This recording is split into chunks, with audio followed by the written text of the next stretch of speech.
Hey, how's it going? Kevin Hingle, Hingle Makes It Happen. We are doing some cooking today. So I'm going to show you how we prepare ribs around here. We take great pride in our food down here in New Orleans and make a variety of foods. Tonight we're going to make some ribs. Well, actually tomorrow night we're going to make ribs. Today I'm going to prep them. It's good to prep them a day before so the seasonings have time to soak into the meats and start to break down the tendons. So that's what's very important. So let's get it on. All right, so what we're working on today, we're working on pork ribs. These are spare ribs, and we're also going to do some baby back ribs. Basically, the different cuts in ribs, when you have your rib like this, these spare ribs are the whole thing all together. If you take your spare ribs and you have this, that's your full slab. St. Louis ribs, they cut this part of the meat off, and just that, which is basically the rib with some of the extra meat. If you get into a baby back rib, then they cut it even more to where you get rid of all this extra meat, you just end up with this small section here, but that's the best part of the rib. These are less expensive, and if you're doing competition, you're doing heavy cooking, this is a good way to go because it's less expensive per pound. You're cutting off all the excess, you can trim it the way that you want to trim it and get what you want out of that meat. So that's what we're doing. So first thing you do when you take it out of the cryovac, you wash it off, you rinse it off. When they cryovac these things, they put a gel on there basically, and you want to wash it off. So you're going to get all that washed off. After that, you're going to trim it. You want to get this little silk, this membrane off of here. That membrane's too hard to pull by hand, so if you use a little paper towel or napkin or something, you can get a grip on it and you just rip that right off. And that makes all the difference in the world when you're cooking those ribs. It lets the meat soak in and it lets it cook right. So you want to get all that membrane off. Alright, so we got our membrane off. We trimmed some of the fat. These will actually look pretty good. And I don't like over trim them. I'd rather just let the fat cook down in the smoker. So we got that all prepared. There's many different ways of preparing. Pick whatever you prefer. There's 1,000 different ways of doing it, 1,000 different videos out there. One of the biggest things is you have to figure out a way of making your seasoning stick to the meat. A very popular way is apple cider vinegar. Spray it down that cider vinegar and it sticks to it. A lot of people do that. That's great because the vinegar helps it to break down some more. This is a different method. This is using mustard as your binder.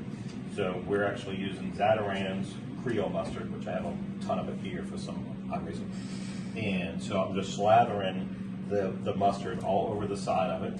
After the mustard's on there, then we're covering it with our seasoning. Again, millions of different kinds of seasoning out there. This is Paul Prudhomme's Meat Magic. Paul Prudhomme was a very prominent chef here in New Orleans. He is a good old Cajun boy, and he was the head chef at Commander's Palace for many years. And when he worked there, he developed his own spice blends. Before he developed his spice blends, he just had a box with 15 different seasons, a pinch of this, a pinch of this, a pinch of this. And Miss Ellis said, you need to be uniform, so you're making this stuff up. So he made it up, branded it himself, and it's good stuff. So after you have your mustard on there, you have the season on there, pack it a little bit, and you can see that season start getting a little darker because it's soaking up some of the moisture out of the mustard. So that's good and stuck to it. So we got a good base going on there. So then what I'll do after that, I'm going to take that to our pan, flip it over, and then we're going to do the other side. So we'll do the exact same thing on the other side. We're going to cover it with mustard, cover it with seasoning, and that's our spare ribs. After I get those prepped, then I'm going to do my baby back, so I'm going to do those just a little bit different. So I'm going to show you that in a minute. All right, so we're still prepping here. We got these ready to go. Got 2 racks of the spare ribs, cleaned, trimmed, and seasoned. We got the first rack of baby back ribs, and those are ready to rock and roll. Those are prepped the same way those are. Creole mustard and the Meat Magic seasoning. We're going to do some interesting things on these other ones.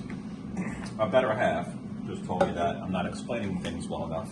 So when I say cryovac bag, what is that? When you go to the store, I got these from Restaurant Depot, but if you go to Restaurant Depot, whatever grocery store you go to, a lot of times these are wrapped in this thick, heavy plastic bag. This is what's called a cryovac bag. very thick plastic. They put it in there and they put, like I said, some kind of a gel coating or whatever on there, and then vacuum pack it, cryovac. So that's what a cryovac bag is. So take them out of the bag, clean them up real good, got them trimmed. Already got the silver off of this one. And the silver is, as I explained before, this tendon material that's on the inside. A lot of people call it silver. Got that off. So we're doing these 3 different ways tonight, just for the hell of it, because why the hell not? We got the Creole mustard with the seasoning go rocking and rolling over here. We're going to do these a different way. One of these, I'm going to do with the apple cider vinegar like I talked about. The apple cider vinegar really soaks into the meat and helps to break it down. So when it breaks it down, it's much more tender as you eat it. So we're going to do the exact same, the apple cider vinegar with the same Paul Prudhomme Meat Magic. The third one, we're really going to go crazy. We are going to use some Frank's Red Hot. And Frank's Red Hot, it's a great seasoning. I'm big into hot sauce. I have a collection, like 400 different bottles of hot sauce. But the Frank's Red Hot is great to cook with because it has a lot of other flavors in it. But with that, I don't want to confuse the flavors of the Frank's Red Hot meat, of the Prudhomme's Meat Magic, because that has a lot of smoky flavor in it already. Paul Prudhomme also makes a Vegetable Magic. The Vegetable Magic is a great base for a lot of things.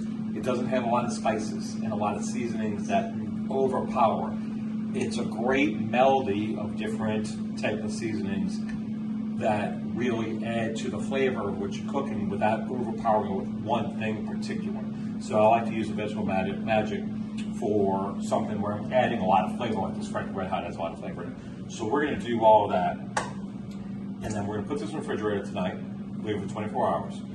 We're going to smoke this tomorrow about 225 degrees, for about 4 hours, and they're going to be delicious. So I'll catch back up with y'all tomorrow night after we put these in the smoker.